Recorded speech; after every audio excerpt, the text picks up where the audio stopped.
নমস্কাৰ বন্ধু বান্ধৱীসকল সকলোকে মই মোৰ অন্য এটি নতুন ভিডিঅ'লৈ স্বাগতম জনাইছো। বন্ধুসকল আপোনালোকে থাম্বনেইলটো চাই চাগে গমে পাইছে যে আজিৰ ভিডিঅ'টো কিহৰ ওপৰত হ'ব। হয় বন্ধুসকল, আজিৰ ভিডিঅ'টো হ'ব state level police recruitment board অৰ্থাৎ চমুকৈ SLPRBৰ পৰা যি ABUB কনষ্টেবল বা ড্ৰাইভাৰ কনষ্টেবল বা পুলিচ কমিউনিকেশ্যন কনষ্টেবল যিখিনি আছে তেওঁলোকৰ কাৰণে এখন অফিচিয়েল নটিচ মুকলি হৈছে। আৰু সেই নটিচখনত আপোনালোকে গমে পাব, মোৰ সাইড স্ক্ৰিনত আপোনালোকে দেখা পাইছে চাগৈ। তাত লিখা আছে যে 3 অক্টোবৰ 2024 তাৰিখৰ পৰা আপোনালোকৰ PST PET অৰ্থাৎ ফিজিক্যাল ষ্টেণ্ডাৰ্ড টেষ্ট আৰু ফিজিক্যাল এফিচিয়েন্সি টেষ্ট ষ্টাৰ্ট হ'ব। আৰু তাৰ এডমিট কাৰ্ড অহা 23 ছেপ্টেম্বৰ 2024 তাৰিখৰ পৰা আমাৰ SLPRB ৱেবছাইটতে মুকলি হ'ব। আৰু সেই এডমিট কাৰ্ডতে আপোনালোকে ভেনিউ আপোনালোকৰ ক'ত হ'ব টেষ্টটো প্লাছ আপোনালোকৰ ৰিপৰ্টিং টাইম কিমান হ'ব এই গোটেইখিনি কথা তাত ধুনীয়াকৈ উল্লেখ থাকিব।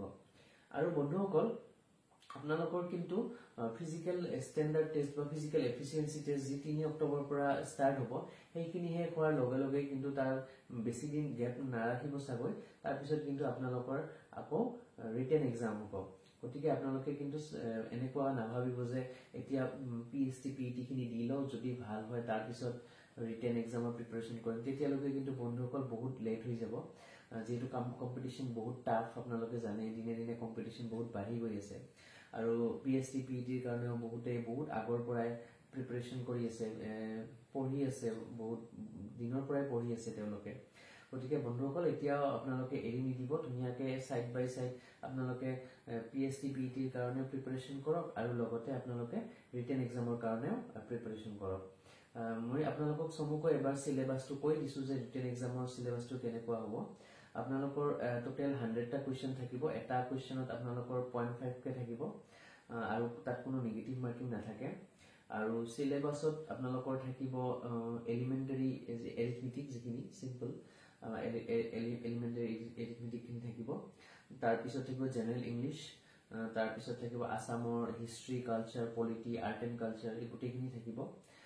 জেনাৰেল এৱাৰনেছ থাকিব, এইখিনিয়ে থাকিব বন্ধুসকল।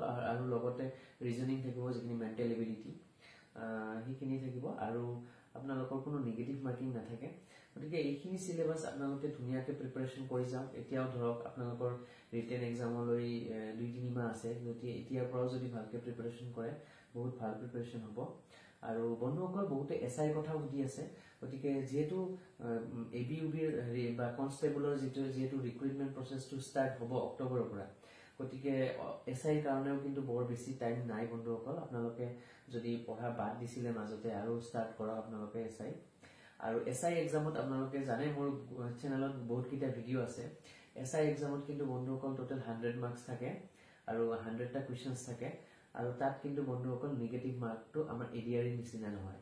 ADRত থাকে 0.25, অৰ্থাৎ 4টা যদি ৰং হয় 1 মাৰ্ক ডিডাক্ট হয়।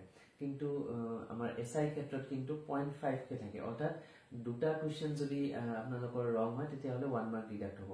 গতিকে তাত একুৰেচিটো বহুত বেছি মেইনটেইন কৰে, বহুত বেছি মেটাৰ কৰে। তো আপোনালোকে একুৰেচিটো ভালকে মেইনটেইন কৰিব লাগিব।